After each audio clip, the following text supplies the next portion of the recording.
안녕하세요. 에듀윌 한국사 최한나입니다. 자, 오늘은 선조 때 시작됐던 붕당이 나중에 또 예송, 황국으로 이어지는 부분, 여러분들이 아주 어려워하는 부분입니다. 그리고 막 화가 나죠. 왜 이렇게 서로 싸우고 무엇이 중헌디 막 이렇게 생각이 들겠지만 아주 시험에 잘 나오는 부분입니다. 그리고 그때 당시 사람들에게는 아주 중요한 일이었고요. 물론 지금도 이런 정치인들이 대통령과 여당과 야당 이런 식의 정치 싸움이 있잖아요. 그런 거랑 좀 비슷하다고 생각하시면 돼요.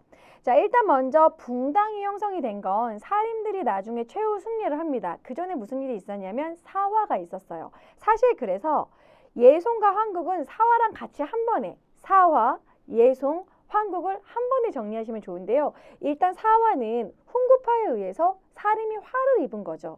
하지만 이제 죽임을 당한 사람들도 있지만 거의 유배를 가요. 그럼 유배를 가서 그들은 뭐를 했다? 서원을 차렸다. 이제 사립 학원이죠, 학원. 그래서 서원을 차리고 향약을 주도하면서 유양소에서도 들어가고 지방에서 결국 버티고 후진양성, 제자들을 양성한 끝에 과거 시험을 통해서 결국 다 사림들이 장악한 거예요.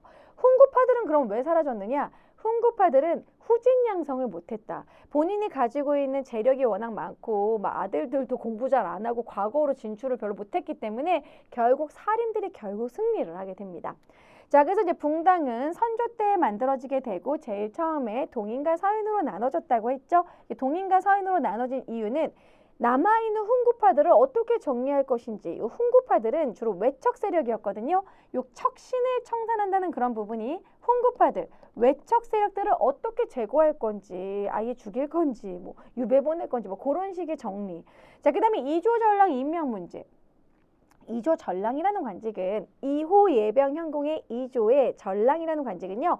이제 인사권을 주로 이제 동의할 수 있는 임명 동의권이 있으며 요게 중요해요. 본인이 관둘 때 다른 사람을 추천할 수 있는 자청권이라는 게 있어요. 스스로 추천한다 뭐 이런 거 자청권 뭐 자대권 뭐 이런 식으로. 이런 식으로 자대권, 특히 자대권이 중요했는데 자대권에서 후임자를 추천하는 게 자대권이에요.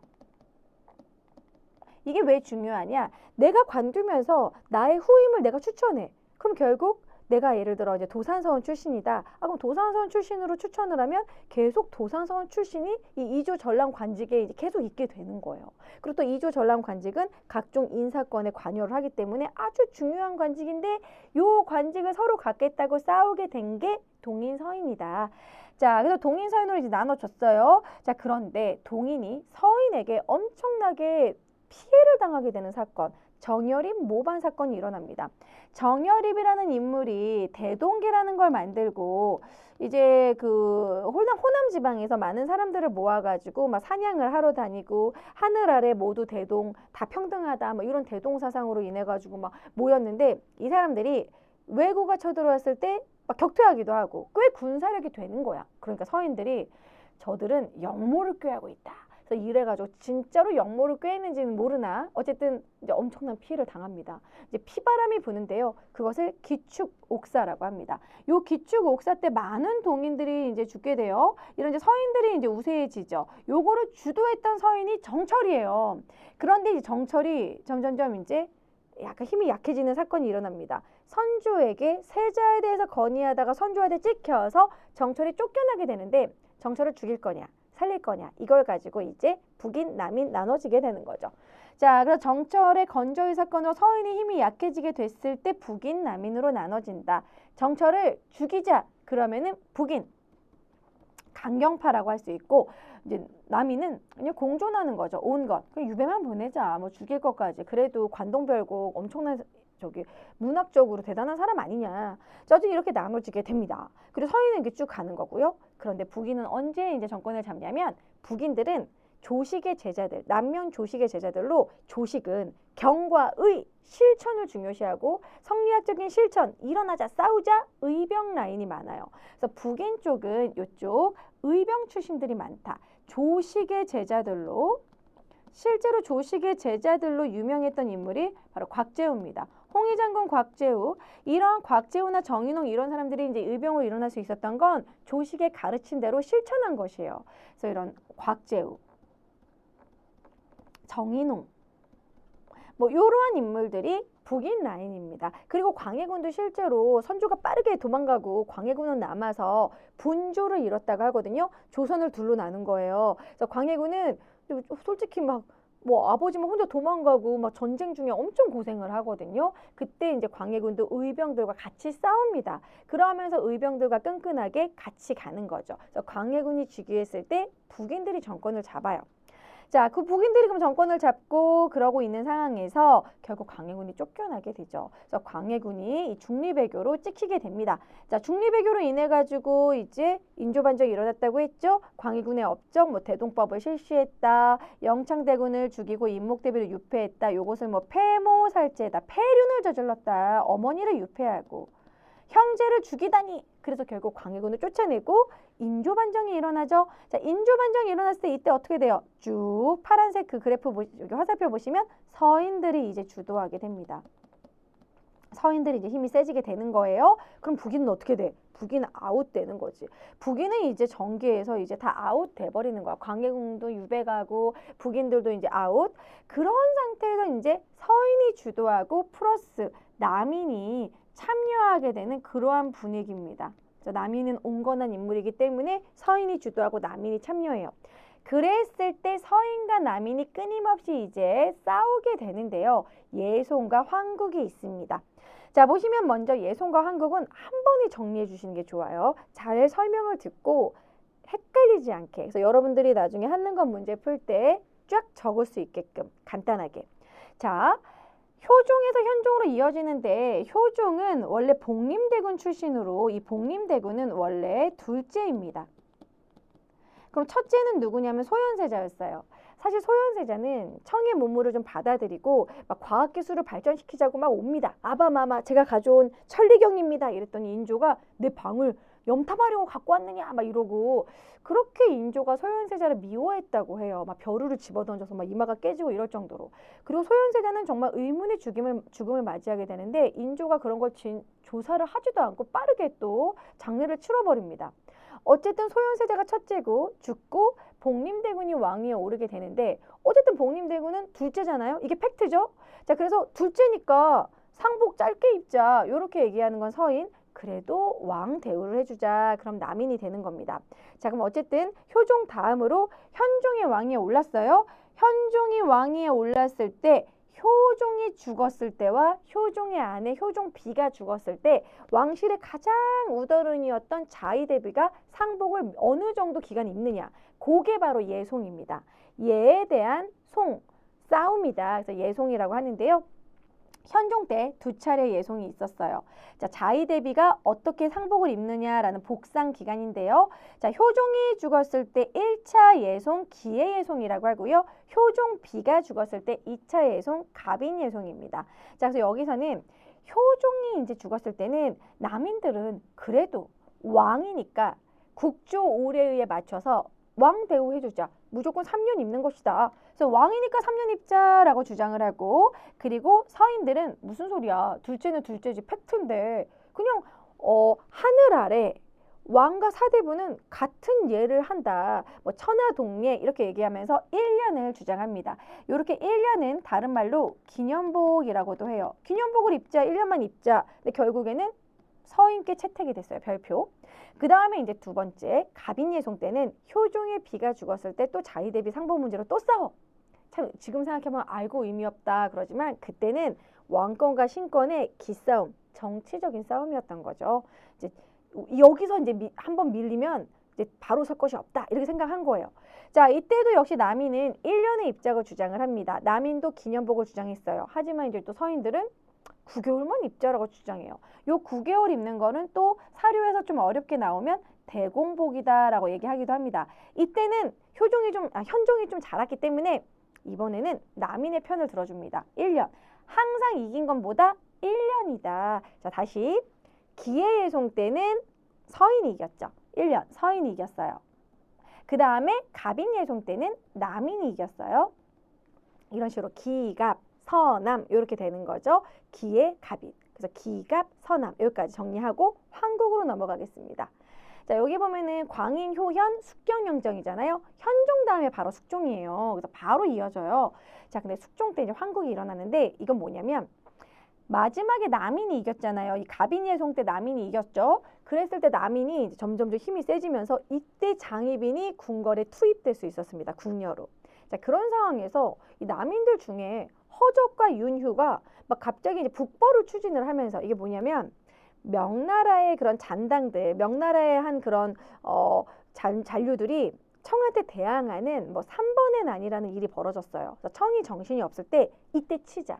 또 청을 치자 이런 식으로 북벌을 윤휴와 이제 허적이 준비를 합니다. 그러면서 걔네들이 막 군사를 키워요. 그래서 약간 숙종이 그게 좀 불편했어. 거기다가 허적이 선 넘는 행동을 하는데 허적의 아버지 잔칫날에 이제 비가 왔다고 해요. 이거 허적이 아버지 잔칫날에 비가 오니까 내가 기름천막, 왕이 그 행차를 할 때 비가 오면 엄청 큰 그 양상 같은 거 있어요. 그 기름천막이거든요. 기름으로 코팅이 된 거야. 내가 기름천막 유학을 내가 허적한테 빌려줘야겠다고 딱 갔더니 이미 허적이 빌려갔는데요. 와, 내가 허락도 안 했는데, 내가 빌려주려고 했는데 그냥 빌려갔어. 원래 왕이 쓰는 건데. 알았다. 허적 선 넘었네. 이때 숙종이 이제 완전 자존심이 상해가 열받았는데 마침 또 허적의 서자가 허견이라고 있는데 영모 사건이 휘말렸어. 이때 싹 제거를 해버리는 거. 남인들을 죽이게 된 게 그게 바로 첫 번째 환국, 경신환국입니다. 경신년에 일어났다. 그래서 경신환국은 허적의 이 유학 사건으로 허적과 윤휴가 죽어요. 사사됩니다. 사실 이때 윤휴는 나를 죽이다니. 윤휴는 왜 죽었냐면 송시열한테 찍혔었거든요. 윤휴가 사문난적이라고 해서 성리학을 자기 마음대로 해석하려고 한다. 약간 윤휴가 자기 스타일대로 좀 다르게 성리학을 해석하는 그런 부분 때문에 송시열한테 찍혀 있었어요. 그러면서 윤휴가 이제 진짜 생각이 다르면 대화를 하면 되지. 이게 죽일 일인가 이러면서 사약을 먹었다고 해요. 그래서 허적과 윤휴가 제거가 됩니다. 경신한국 때는 누가 서인이 이기죠. 남인이 지금 이 허적과 윤휴가 남인이에요. 죽었어요. 자, 그러면 이때는 서인이 이겨. 이제 서인이 이제 등극을 하죠. 그 다음에 기사환국 때는 기사년에 일어난 환국인데 이때는 숙종이 장희빈한테 푹 빠졌을 때야. 그래서 이제 이거는 기사환국은 숙종이 장희빈의 기사가 됐다. 뭐 그런 느낌으로 기억을 해주세요. 그래서 이때는 장희빈이 완전 득세했을 때인데 장희빈의 오빠가 남인 계열이었고 장희빈 라인이 남인이에요. 그래서 이때는 남인이 이제 완전히 정권을 잡게 됩니다. 장희빈이 심지어 장희빈은 조선왕조실록에서 유일하게 예뻤다라고 서술된 유일한 사람이에요. 장록수도 별로 안 예뻤다고 써 있는데 잠옷 아름다웠다라고 써 있습니다. 그래서 장희빈한테 폭 빠졌는데 심지어 아들까지 낳아요. 장희빈이 진짜 이 왕후의 자리까지 오르게 됩니다. 그래서 장희빈의 아들 윤을 숙종이 바로 원자로 책봉하려고 해요. 그랬더니 송시열이 2년 왕후가 아직 젊은데 아니되옵니다. 그래가지고 저희가 송시열은 사사시켜 죽여 사약을 먹인단 말이야. 자, 그래서 송시열은 서인이잖아요. 자, 그래서 장희빈이 득세를 한다. 역시나 남인이 이기게 된다. 근데 일단 아까 제가 생략한 게 있는데 경신왕국일 때 지금 서인이 이겼잖아요. 이 남인을 죽이냐 살리냐로 또 두 개로 나눠줘요. 여기서부터 이제 어려워지죠, 여러분. 자, 경신왕국 때 노론소론으로 나눠지는데 노론은 말 그대로 늙은이들, 그래서 늙을 노자입니다. 송시열이 노론입니다. 자, 그리고 소론은 조금 온건한 사람들, 젊은이들, 윤증이 소론입니다. 그래서 이쪽 라인은 나중에 이 소론이 장희빈의 아들 경종을 지지하게 되고 노론은 그 숙빈 최씨의 아들 이제 연인군 영조를 지지하게 됩니다. 그건 뒤에서 또 한 번 더 설명을 드리겠고요. 자, 그럼 기사왕국 때는 장희빈한테 폭 빠져가지고 남인이 막 올라가고 장희빈의 아들을 왕자로 올리려고 했을 때 송시열이 반대하니까 송시열이 죽었죠. 이제 숙종은 장희빈의 기사니까 기사왕국. 그 다음에 이제 이때 기사왕국 때 인현왕후도 폐위돼요. 죽었다는 게 아니라 이제 폐위됐다는 소리예요. 쫓겨났다. 자, 그리고 나서 갑술왕국입니다. 갑술왕국 때는 이제 숙종이 또 이게 다 여자 관계 때문이야. 숙종이 누구한테 빠지냐면 이번에 숙빈 최씨한테 빠졌어. 숙빈 최씨가 어느 날 숙종이 막 지나가는데 인현왕후 생일쯤이었어요. 그래서 인현왕후를 좀 쫓아낸 게 좀 미안해지고 장희빈이 자기한테 너무 집착하는 것 같고 그런 상황에서 인현왕후의 그 처소에 불이 켜져 있어서 뭔가 하고 들어가 봤더니 상을 다 차려놓고 생일상을 차려놓은 거예요. 숙빈 최씨가. 숙빈 최씨는 궁궐의 이제 무술이 출신이라고 그렇게 알려져 있습니다. 그렇게 아주 낮은 신분인 건 확실해요. 너가 뭐 하고 있는 것이냐 이랬더니 인현왕후의 생일 때마다 이렇게 생일상을 항상 차렸다라는 거죠. 착해, 너무 착해 이러면서 착함에 빠져가지고 숙빈채씨가 승은을 입고 영조를 이제 낳게 되는 거잖아요. 자, 그러한 분위기에서 인현왕후 복위 운동이 일어나게 되는데 남인들은 당연히 숙종이 그거를 탄압할 거라고 생각했더니 그렇게 하던가 이러면서 오히려 남인들을 탄압을 하게 돼. 그런 나중에 좀 인현왕후가 이제 복위하게 돼요. 숙빈최씨로 인해서 인현왕후가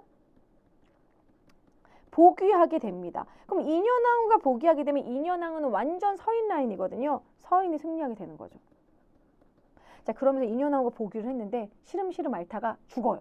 근데 알고 보니 장희빈이 막 저주를 했던 거야. 막 저주 인형, 막 혐오스러운 그런 막 뼈라던가 막 이런 것들 저주물들이 다 발견이 됐어. 그것이 바로 장희빈이 무고해가지고 인현왕후가 죽었다. 무고의 옥이라고 합니다. 그래서 요 갑술한국 때는 무고의 옥으로 장희빈이 너무 유명한 장면이잖아요. 장희빈이 사약 먹고 죽는 거. 장희빈이 사사돼요. 그래서 장희빈이 사사된 뒤로는 이렇게 발표를 해요. 숙종이 절대 후궁이 왕후의 자리까지 절대 못 오른다.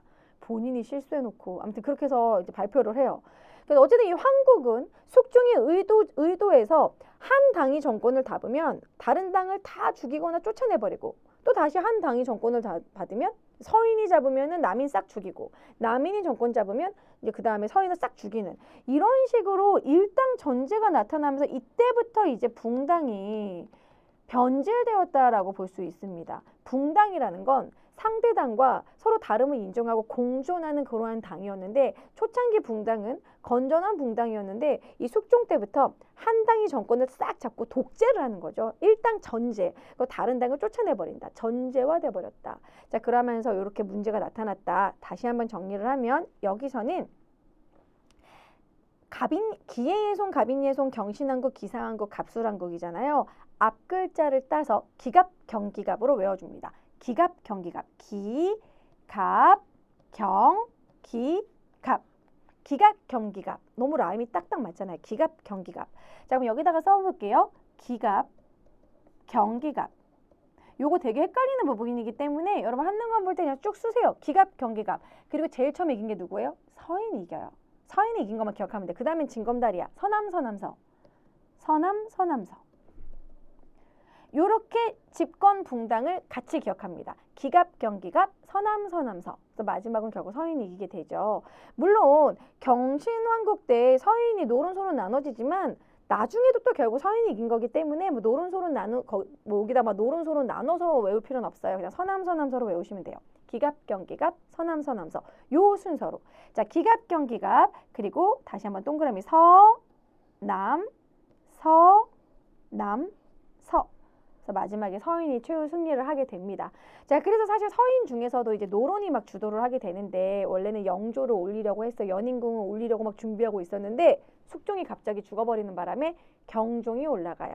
하지만 경종은 어렸을 때부터 몸이 약했고 영 좋지 못한 곳이 좋지 않았기 때문에 이 뭐 장희빈하고 뭐 시어머니가 이렇게 다리를 막 이렇게 찢었네 뭐 이런 얘기가 있잖아요. 어쨌든 경종이 후사가 없었습니다. 그리고 경종이 죽었을 때 뭐 간장게장과 생감을 먹고 죽었다 뭐 이런 얘기가 있었잖아요. 이거 다 영조가 독살한 거다라는 얘기가 있었고 어쨌든 그래서 이제 경종이 죽고 영조가 올라가요. 그래서 영조는 본인이 무수리의 자식이고 좀 천한 출신이기 때문에 그것에 대한 스트레스가 아주 컸던 것 같아요. 그래서 영조는 완벽주의자였어요. 공부도 완벽주의자, 아주 학문에 집착을 하고 그리고 아주 오래 살았습니다. 영조는 건강에 아주 신경 썼기 때문에 평생을 소식 적게 먹었고 몸에 좋은 보양식을 잘 챙겨 먹었고 아주 아들을 들들 볶아서 사도세자가 죽는 그러한 아주 안타까운 사건이 일어난 그 시기죠. 자, 영조 정조 시기는 탕평책을 중심으로 정리를 해주시는데 아주 기출왕이에요. 그래서 이 사실 예손과 황국도 정말 시험에 잘 나오지만 영조 정조는 둘 다 나오던가 둘 중에 한 명은 100% 나오는 그런 왕입니다. 조선 후기에 가장 중요한 왕이 영조 정조예요. 그래서 이 업적이 많습니다. 이거는 여러분 여러 번 반복으로 암기를 해주실 필요가 있어요. 탕평책이라는 건 붕당이 서로 지지고 볶고 싸우니까 탕평의 정신으로 너무 한쪽으로 치우치지 말고 공존해라. 친하게 좀 지내. 싸우지 마. 이런 게 탕평책입니다. 자, 일단 영조는 탕평책을 실시하면서 성균관에 탕평비를 세워요. 그래서 그래서 성균관에 탕평비를 세웠다. 요것도 아주 중요하고요. 자, 살림의 존재를 부정합니다. 요거 뭐냐면 제야 세력인데 살림은 중앙 정계에 없어요. 하지만 그의 제자가 중앙 정계에 있어. 그러면 스승님이 편지를 보내면 이렇게 하도록 해라. 뭐 이런 식으로 하면 그쪽으로 막 여론이 쏠리는 거야. 그래서 이러한 살림의 존재를 정치적으로 부정한다. 간섭하지 못하게 한다. 자, 그리고 서원을 대폭 정리를 했고요. 서원을 왕창 정리해서 막 47개만 남겨놓고 싹 정리한 건 흥선대원군이고 영조도 꽤 많이 정리를 했다. 왜냐하면 서원이 붕당의 근거지니까. 자, 그럼 이조전랑의 그런 권한을 낮췄고요. 그 다음에 영조는 균역법 중요합니다. 요거는 또 경제적으로 한번 딱 정리할 건데 군포를 2필에서 1필로 줄여준 거예요. 절반을 줄였죠? 그것에 대한 또 부족분을 뭐 결작이나 선무군간포로 추가로 더 걷었어요. 자, 어쨌든 영조는 균역법 그리고 청계천을 준설합니다. 이때 조선의 인구가 급증했을 때인데 특히 서울의 인구가 아주 많았다고 해요. 한양의 인구가 많으면서 사람들이 청계천 근처에서 막 토막촌처럼 많이 살았대요. 그런데 화장실도 제대로 없어가지고 청계천이 물이 불면 막 똥물이 막 불고 막 심각했다고 합니다. 그래서 이 청계천을 깊이 파고 그거를 정비한 게 준천사라는 기관이 있었다. 준천사는 청계천을 준설했던 곳이다. 자, 그리고 억울하면 북을 쳐라. 태종 때 있었던 신문고를 부활합니다. 그리고 영조 때는 영조가 재위기간이 너무 길고 8순까지 살았기 때문에 여러 가지 이제 법률이 많이 생겼어요. 그렇기 때문에 법전을 업그레이드할 필요가 있었습니다. 그래서 경국대전에서 조금 더 보완해서 속대전을 만들어요. 그래서 속대전, 영조하면 속대전. 사실 영조는 속죄가 들어간 게 많아요. 속대전 그리고 속오례의, 국조오례의도 좀 더 추가해요. 속속 그러면 영조 그리고 영조 때 꼭 반드시 외워줘야 되는 게 동국문헌비고입니다. 영조가 사실 새로 만든 법률도 있고 영조 때 여러 가지 변화가 있었기 때문에 이런 한국학 백과사전 국가에서 만들었던 백과사전 요 시기가 좀 조선 후기에는 이제 민간에서도 막 백과사전이 아주 유행할 때였거든요. 뭐 성호사설, 뭐 이수광의 지복유설 이후로 많은 백과사전이 생겼을 시기인데 국가에서도 만들게 됩니다. 이 동국문헌비고는 뭐 관련해서는 사료로 누가 나올 수 있냐면 사도세자가 뒤주에 갇히게 될 때 사실 그걸 주도했던 장인어른, 그 해경궁 홍씨의 아버지 홍봉안의 주도로 동국문헌비고를 만듭니다. 동국문헌비고, 문헌을 모아서 백과사전을 만들었다. 역시나 동국이 붙죠. 동국문헌비고, 한국학 백과사전. 자, 그 다음에 정조. 자, 정조는 사실 아버지가 사도세자잖아요. 이 영조 때 그 사도세자가 죽는 이모화변이 있었죠. 근데 사도세자가 사실 이제 정주를 놓고 아버지도 죽이려고 하는 그러한 분위기였기 때문에 이제 뒤주에서 잔인하게 죽게 되잖아요.